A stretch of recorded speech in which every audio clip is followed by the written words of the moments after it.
अस्सलाम वालेकुम जी। मेरा नाम है वकास हुसैन और आप देख रहे हैं UK visa news and immigration.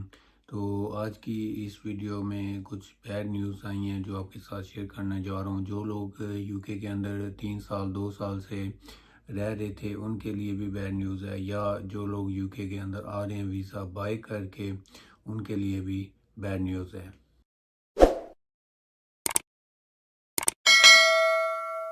तो मतलब ये है कि अगर आप ये वीज़ा ख़रीद के यूके के अंदर आ रहे हैं, अपना कॉज लेकर आप वीज़ा अप्लाई कर रहे हैं और आप जब यूके में आएंगे तो आपके लिए भी वो जो है ना वो बहुत ज़्यादा बैड न्यूज़ जो है वो मैं आपके साथ शेयर करने जा रहा हूँ।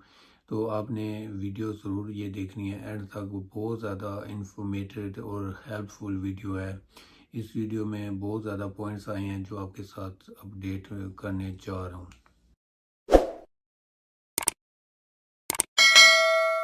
तो सबसे पहले मैं आपके साथ शेयर करने जा रहा हूँ उन लोगों का जो लोग यूके के अंदर आ रहे हैं 20,000 से 30,000 पाउंड देकर। आप एजेंट के थ्रू आ रहे हैं वीज़ा ख़रीद के, 20-25 हज़ार पाउंड का वीज़ा आप ख़रीद रहे हैं और एजेंट ने क्या कहना है कि हम जो है आपको वीज़ा देंगे, आप यूके में पहुंच जाएंगे और आपने वहां पे जाके काम ढूंढ लेना है। और इसके अलावा जो अभी रिसेंटली एक दो फैमिलीज आई हैं जिनके साथ जो है वो वापस उनको भेज दिया गया है। तो लेकिन ये है कि जो आप एजेंटों के थ्रू आते हैं ना तो वो आपको बहुत ज़्यादा सब्ज़ बाग दिखाते हैं। ठीक है, आपसे 20-25 हज़ार पाउंड ले लिए, आपको यूके भेज दिया और ये कहते हैं जी आपने जाना है वहाँ पे, आपको इंटर होना है, ये हमारी जिम्मेदारी है, आपने काम ढूंढना है, आपको काम मिल जाएगा, आपकी जो कंपनी होगी आप वहाँ पे काम करेंगे और अच्छा काम होगा, अच्छी सैलरी होगी। उस सैलरी में से आपने अपने जो कंपनी का जो मालिक होता है, एम्प्लॉयर होता है, आपने उसको अपनी सैलरी में से पैसे देने, आपका जो टैक्स होगा वो आपके बिहाफ जो है होगा उसके थ्रू वो आपका टैक्स भी पे करेगा। वो बहुत ज़्यादा सब्ज़ बाग जो है वो आपको दिखाते हैं और आप भी उनकी बातों में आते हो। काफ़ी लोग हैं जिन्होंने वीज़ा ख़रीदा है और ख़रीद रहे हैं और जिन लोगों ने ऑलरेडी ख़रीदा हुआ है 1-2 साल से भी, 3 साल से भी पहले और यूके के अंदर रह रहे हैं, उनके लिए भी ये न्यूज़ है। तो एक फैमिली है वो यूके के अंदर रह रही है, 3 साल हो गए हैं उनको। ठीक है, हस्बैंड वाइफ और उनके 4 बच्चे भी हैं।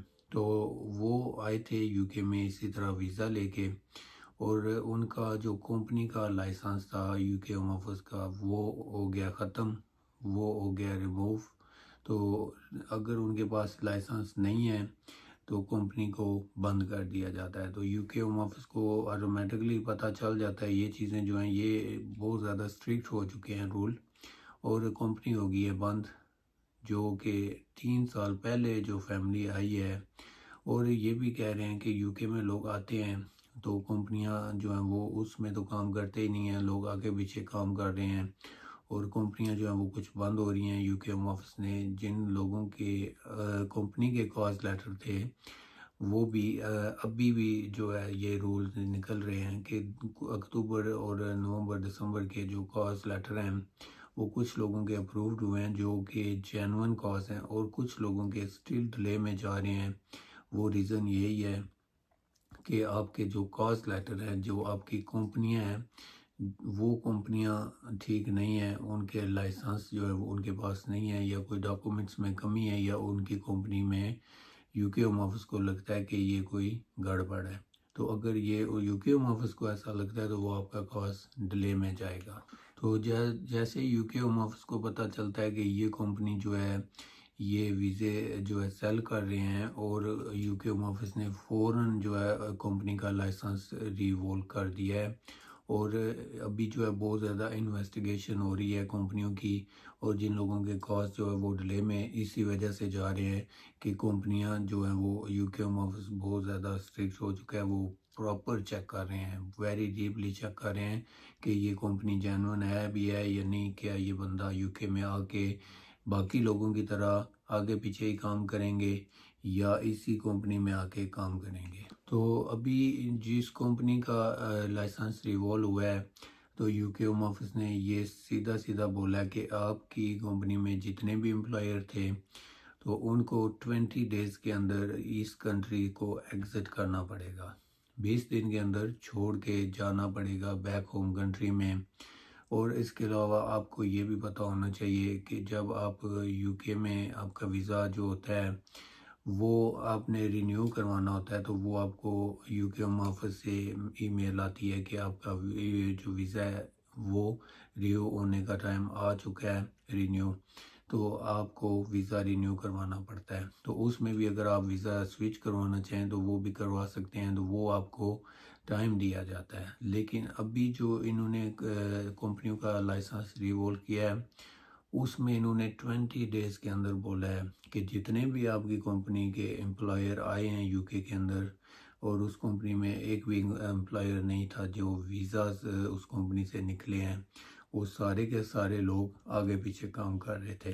तो अभी मैं ये आपको बताना चाह रहा हूँ कि जो लोग वीज़ा ख़रीद के आ रहे हैं आपके पास आगे भी प्लान होना चाहिए कि आपने करना क्या है अगर आपकी कंपनी बंद होती है।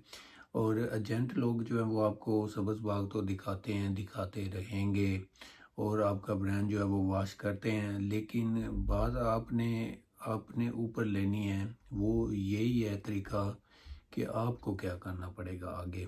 ठीक है, तो अगर आपकी कंपनी अगर बंद होती है तो आप आगे रेडी रहना होगा कि आपने कौन से वीज़ा के ऊपर जाना है।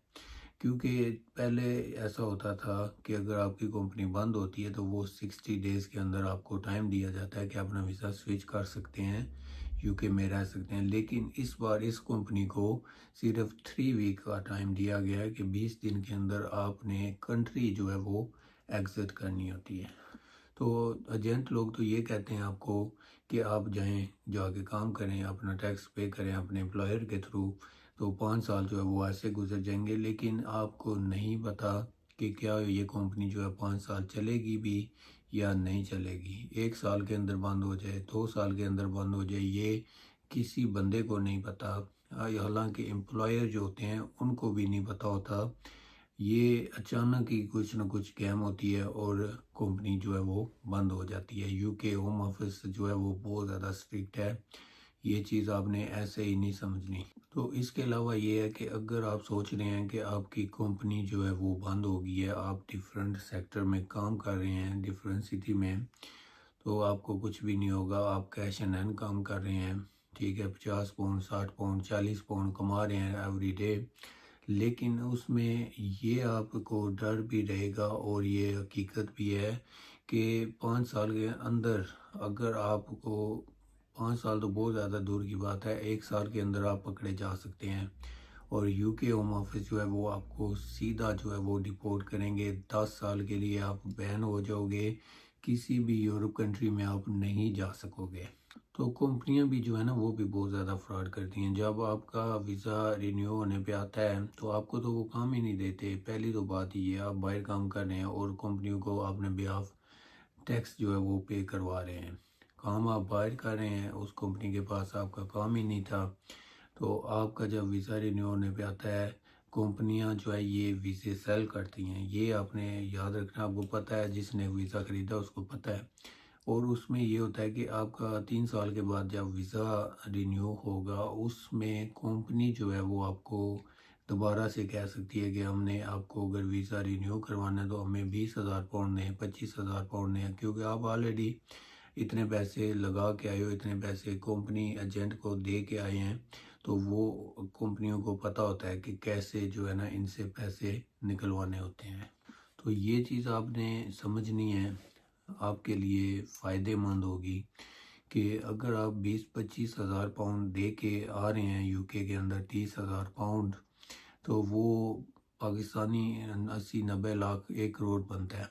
तो उसमें ये होता है कि अगर आपको ये पता है कि आपने इस कंपनी को 25,000 पाउंड दिया है और आपको ये कंपनी पैसे भी नहीं काम भी नहीं दे रही है, और उल्टा ये होगा कि जब आप रिन्यू करवाओगे तो ये तो हो ही नहीं सकता कि आपसे कंपनी दोबारा पैसे ना मांगे। फिर भी आपको दोबारा पैसे देने पड़ेंगे 3 साल के बाद, 25,000 30,000 पाउंड। क्योंकि काफ़ी फैमिलीज़ हैं जो यूके के अंदर हैं, अपने घर बार जो है वो बेच के आते हैं। जो भी कारोबार है, अपना घर होता है जो जहाँ पे वो रह रहे होते हैं, पूरी फैमिली जो मूव होती है यूके में, वो एजेंट लोग जो होते हैं उनका ब्रेन वॉश करते हैं कि आपको जाके सेटल हो जाओगे, आप ये होगा, आप अच्छे खासे पैसे कमाओगे, हालात अच्छे हो जाएंगे। हालात अच्छे हो जाएंगे, लेकिन बात आपने समझनी है कि अगर आप भी इसी तरह वीज़े पे आए हैं और आपकी कंपनी अगर बंद हो गई है, तो कंपनी का कोई एतबार नहीं है। 1 साल में बंद होती है, 2 में, 5 में, ठीक है। वो तो आपको यही कहेंगे कि आपने जाना है कंपनी में, आपको काम करना है, तो वो काम तो आपको नहीं देते, आपने खुद ढूंढना है। तो ये भी आपको वो बताते हैं कि आपको बस ये करना होगा, कंपनी का वीज़ा है, आप पहुंच जाएं और आप जो है आगे जाके काम देखेंगे। लेकिन आपने काम करना होता है किसी और जगह पे। आप समझ चुके हैं ये पॉइंट्स जो मैं आपको बता रहा हूँ। और आपने टैक्स जो है वो पे करना है अपनी जेब से कंपनी को। उल्टा कंपनी ने आपको काम भी नहीं दिया और आपने टैक्स जो है अपना भी आप जो है वो आपके एम्प्लॉयर अप्लाई करेगा और आप जो है टैक्स पे करते रहेंगे और रह सकेंगे यूके में। और ये बोलते हैं जी आपको 5 साल के बाद जो है ILR इंडेफिनेटली जो है वो मिल जाती है और आप सेटल हो जाते हैं। ये बिल्कुल आपको सबज़ बाग दिखा रहे होते हैं। ये किसी बंदे को नहीं पता होता कि नेक्स्ट जो है वो क्या होने जा रहा है। समझ रहे हैं आप ये बात, ये पॉइंट की बात है। तो जिन लोगों ने खुद वीज़ा अप्लाई किया हुआ है, चाहे वर्क वीज़ा है, स्केर वीज़ा है, या इस तरह के वाले से फैमिली आई है यूके में, जिन लोगों ने खुद अप्लाई किया है उनको जेन्युइन वीज़ा मिला हुआ है कंपनी की तरफ से, यूके होम ऑफिस की तरफ से। कॉज लेटर जो इशू होते हैं, ये इसी वजह से कॉज लेटर जो है कुछ कंपनियों के डिले में जा रहे हैं अभी भी, वो रीज़न यही है। रीज़न जो है वो मेन रीज़न इन्होंने अभी देखा है और इसमें सारी अपडेट दी है। और इसके अलावा जो फैमिलीज़ आएंगी उनको भी चाहिए कि आप अपना वीज़ा खुद अप्लाई करें। अप्लाई करने में कोई बड़ा काम नहीं है, इतनी मुश्किल नहीं है, लेकिन अगर आप खुद नहीं करेंगे तो आपके साथ भी इस तरह हो सकता है। 3 साल पहले की एक फैमिली यूके में आई हुई है, वो 4 बच्चे हैं उनके, हस्बैंड वाइफ 6 बंदे हैं वो, और अभी 3 साल के बाद उनको जो है ना ईमेल आ गई है कि 20 डेज़ के अंदर आपने ये कंट्री एग्ज़िट करनी है। तो अभी वो बहुत ज़्यादा परेशान है, तो करें क्या। तो अभी उनको एग्ज़िट करनी पड़ेगी। तो मेरा मतलब ये था कि आपको सारी डिटेल के साथ बताना। तो आगे आपका काम बनता है कि आपको क्या करना चाहिए। आप भी अगर एजेंटों के थ्रू इस तरह आएंगे तो आपको भी पता चल जाएगा क्या होने जा रहा है फिर आपके साथ। जैसा कि ये 3 साल के फैमिली जो है जो यहाँ पे रह रही थी और 2 साल इनके रह गए थे, 3 साल गुजर चुके थे और अभी इनको अपनी बैक होम कंट्री में जाना पड़ा है। तो इसी वजह से आपको ये हर्ट करने का मैं नहीं कह रहा हूँ, इसलिए मैं आपको कह रहा हूँ कि आपको जागना पड़ेगा।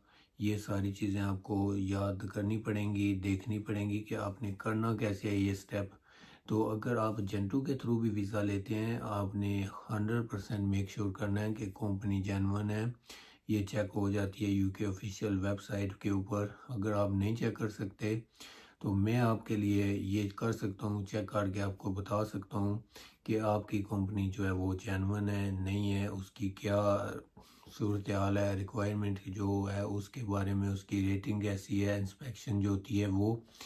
हालांकि ये काफ़ी लंबा काम हो जाएगा, लेकिन ये है कि आपको, अगर आप खुद नहीं चेक कर सकते फिर मैं आपको चेक करके देता हूँ। लेकिन अगर आप वीज़ा एजेंट के थ्रू ले रहे हैं, आपने उससे क्लियर बात करनी है कि अगर हमने 20-25 हज़ार पाउंड देना है तो हमें जाके कंपनी में काम मिलना चाहिए, कितने आवर्स काम होंगे, ये सारी चीज़ें कॉज लेटर में मेंशन होनी चाहिए जब आप कॉज अप्लाई करवाते हैं। तो ये चीज़ें जो हैं ये आपके लिए बहुत ज़रूरी पॉइंट्स हैं। उम्मीद करता हूँ कि आपको सारे पॉइंट्स की समझ आ गई होगी और आपने चैनल को करना है सब्सक्राइब। जिन लोगों ने नहीं किया हुआ जल्दी से सब्सक्राइब कर लें, वीडियो लाइक कमेंट ज़रूर दें और फीडबैक जो है वो ज़रूर दें। इसके अलावा यूट्यूब पे विज़िट करें, वहाँ पे भी अपडेट्स आई हुई हैं आपके लिए। इस वीडियो की डिस्क्रिप्शन में कुछ ऐसे लिंक दे दिए हैं जो आपके काम आएंगे। तो चलते हैं जनाब नेक्स्ट वीडियो में।